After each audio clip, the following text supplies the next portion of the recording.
जय गुरुदेव, जय महाकाली। देखिए, नवरात्र आ रहे हैं, ठीक है।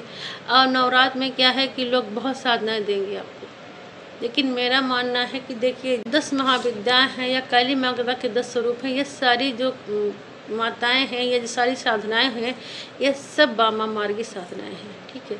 अगर कोई इनको आपको दे रहा है तो इनको नहीं करना चाहिए, क्योंकि अगर आपके गुरु हैं, अगर आप साधना करना चाहते हैं 10 महाविद्याओं की, किसी भी माता की, तो अगर गुरु कोई आपको मंत्र दे रहे हैं, गुरु आपको अनुष्ठान करवा रहे हैं, गुरु कोई आपको विधि दे रहे हैं, तो वो सर्वोत्तम विधि होती है और उसी के आधार पर आपको करना चाहिए। लेकिन 10 महाविद्याओं की ऐसे साधना नहीं करनी चाहिए, क्योंकि वो माँ है। चलिए मानते हैं वो माँ है, ठीक है। लेकिन बात यह है कि वो माँ की जो साधनाएं हैं, ये सब वामा मार्गी तांत्रिक साधना होती हैं।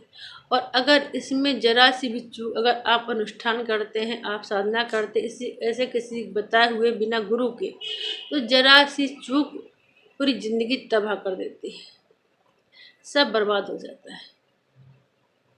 माँ तो माँ है, लेकिन साधना अलग चीज होती है, संकल्प एक अलग चीज होती है। क्या होता है ना, आजकल लोग सब चीज खिलवाड़ बना लेते हैं, लेकिन नहीं। जिन्होंने 10 महाविद्या की साधना की है, बिना गुरु के की है या बिना की जानकारी की है, तो उनका जीवन कहीं ना कहीं बिल्कुल नष्ट हो गया है, उन्हें कोई लाभ नहीं हुआ। क्योंकि जरा भी ये सब आग है, सब अग्नि है, सब अग्नि स्वरूप है, सब काली माता के अवतार है, सब माँ के अवतार है। ये सारी शक्तियाँ सब तांत्रिक शक्तियाँ हैं, ठीक है। अब इनकी पूजा तंत्र से भी, तांत्रिक साधना भी होती है, अघोरी साधना भी होती है। लोग इनको शमशान में भी सिद्ध करते हैं, है ना, कई विधियों से सिद्ध करते हैं। सब बामा मार की साधनाएं हैं। तो ऐसे आप कैसे कर सकते हैं? कोई सात्विक बताता भी है तब भी नहीं करना चाहिए, क्योंकि सात्विक साधना नहीं होती। अगर आप चाहते हैं तो आप केवल मंत्र सिद्ध कर सकते हैं।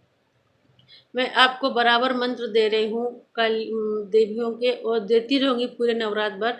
जो आपके लिए सर्वोत्तम मंत्र होंगे वो मैं दूंगी, और आप मंत्र को सिद्ध कीजिए, साधना के चक्कर में न पड़े। अगर साधना करनी है, गुरु के साथ मिलकर के पूरी विधिवत आप अनुष्ठान करें, उनके नियम का, उनके संयम का जो भी आप बताते पालन करें, वही सर्वोत्तम होता है। अभी मैं किसी की आपको बात बताती हूँ। एक महिला आई थी हमारे पास में, तो पहले वो शुरू से ही माँ की भक्त थी, ठीक। और वो साधारण विधि से पूजा, कुछ साधक नहीं थी, बस पूजा वगैरह करती थी माँ की। काली माँ थी, जगदम्बा माँ की, जिसकी भक्त थी। तो वो उनका नियम था कि रोज माँ की पूजा करती थी, साधारण महिलाएं करती हैं घर में। दीपक जलाएं, धूप दीप दिखाएं, और जो भी घर खाना बनता था भूख लगाती थी, ठीक है। अच्छा खासा उनका घर चल रहा था, कोई भी दिक्कत नहीं थी। क्या हुआ, अब उन्होंने, चाहे यूट्यूब हो, क्योंकि वही फेमस चल रहा है आजकल, यूट्यूब हो या जैसे भी हो, जो भी कारण हो मुझे नहीं पता, कि उन्होंने जो बताया वो मैं बता रही हूँ। तो उन्होंने क्या किया, वो कई विधियाँ वो देखती थी माता रानी की। अब क्या होता है कि उन्होंने धीरे धीरे सारी विधियों को अपनी पूजा में जो है एडजस्ट करने लगी, मिलाने लगी। अब उसमें क्या होता, काफ़ी लोग अपनी तांत्रिक विधियाँ बताते हैं, कोई अपनी अघोरी विधि बताता है, कोई शमशान की साधना करता वो बताता है। बहुत लोग जैसे हैं आजकल चौकी लगाते, सवारी बुलाते हैं, वो विधियाँ बताते हैं अपनी, है ना। अब उन्होंने क्या किया, वो सब कुछ अपने पूजा में मिला ली। अब वो अ, जो सवारी बुलाते हैं या जो चौकी लगाते हैं, उनकी पूजा ज़्यादातर वो करने लगी। अब उन्होंने वैसे ही वो लोगों का क्या वो सब भोग देने लगी, और वैसे वो हाथों की मुद्राएं वगैरह काफ़ी कुछ करने लगी, क्योंकि उन्हें सीखना था, कुछ करना था। और वो लोगों को बुला के उनकी झाड़ा फूकी भी करती थी। उनको पता भी नहीं था कि खुद को बंधन में लगाना है, घर को बंधन लगाना है, क्या करना है क्या नहीं करना। अब उनके घर में इतनी नकारात्मक ऊर्जा का वास हो गया कि पूछिए नहीं। उनकी बेटी भी थी, वो भी थी, तो उनको जब भी वो लेटती थी, दिन में लेटती थी या रात में, तो उनको लगता था कि कोई चीज़ है जो उनके साथ संभोग कर रही है, ठीक है। उनकी बेटी साथ में भी संभोग क्रिया होती थी। अब वो बहुत परेशान थी। घर में उनकी बीमारी, जब वो पूजा करने बैठती थी तो लगता था को बहुत तेज थप्पड़ मार रहा है, गिर पड़ती थी। मतलब घर में बड़ी अजीब उनकी अवस्था हो गई कि बच्चे बीमार पड़ने लगे, दरिद्रता हो गई, घर में खाने को नहीं, बहुत कुछ भी घर में हो गया। जब वो आई मेरे पास में तो बता रही थी, तो मुझे कुछ लगा, मैंने कहा किस किस की पूजा की है, किसकी पूजा की है? तो उन्होंने कहा कुछ नहीं, हम तो साधारण पूजा करते थे, तब तो सब कुछ अच्छा था। फिर हमने इधर भी ये चीज़ देखी, ऐसे लोग करते वैसे लोग करते हैं, तो हमने वो भी चीज़ें की, वो मंत्र भी हमने बदल दिए।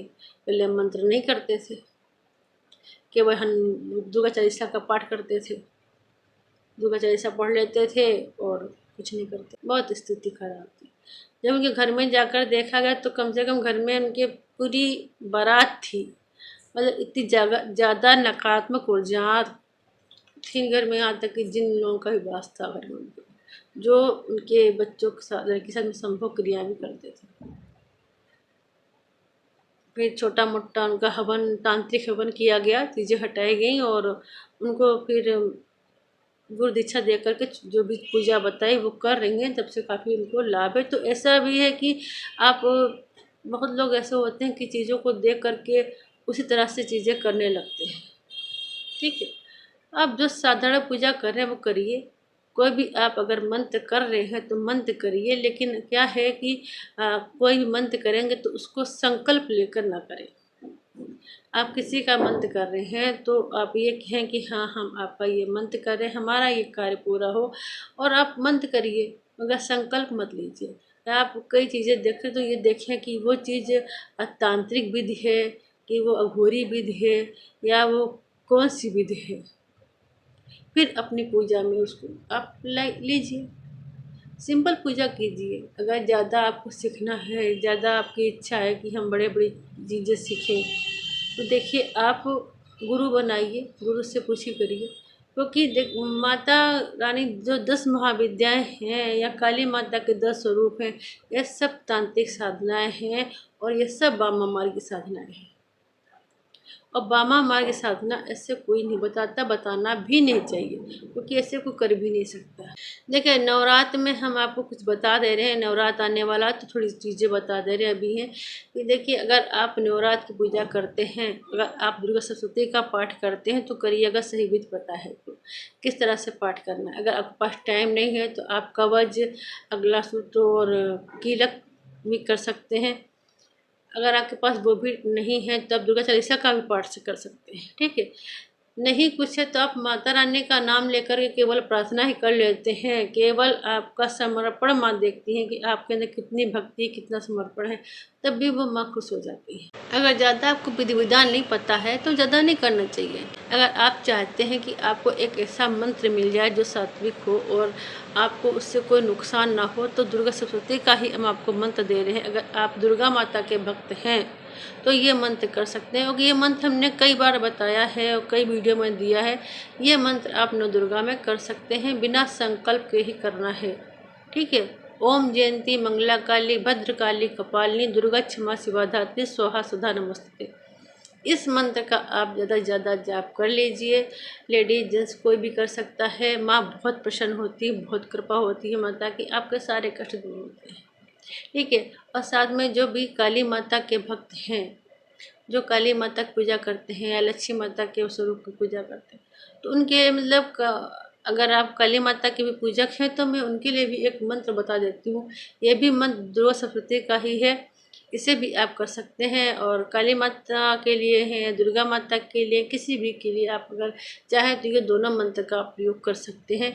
काली काली महाकाली काली के परमेश्वरी सर्वानंद करे देवी नारायणी नमस्तुते।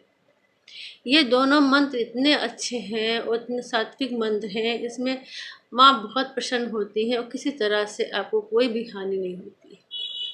अगर आप नौ दुर्गा में ये दोनों मंत्रों का प्रयोग करते हैं तो बाकी जितने मंत्र हैं वो आप पीछे छोड़ दें। आपके जीवन की हर समस्या का समाधान होगा, आपके हर कार्य बनेंगे, माँ प्रसन्न होंगी और हो सकता है कि आपको आगे चल कर के कुछ ऐसा आपके जीवन में घटित हो जाए कि आपको एक अच्छा गुरु भी प्राप्त हो जाए और आपको माँ की साधना भी प्राप्त हो जाए।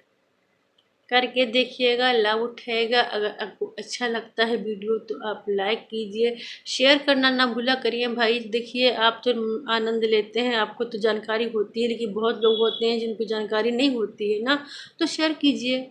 हमें भी अच्छा लगता है, आपको भी आशीर्वाद मिलता है और लाइक कीजिएगा।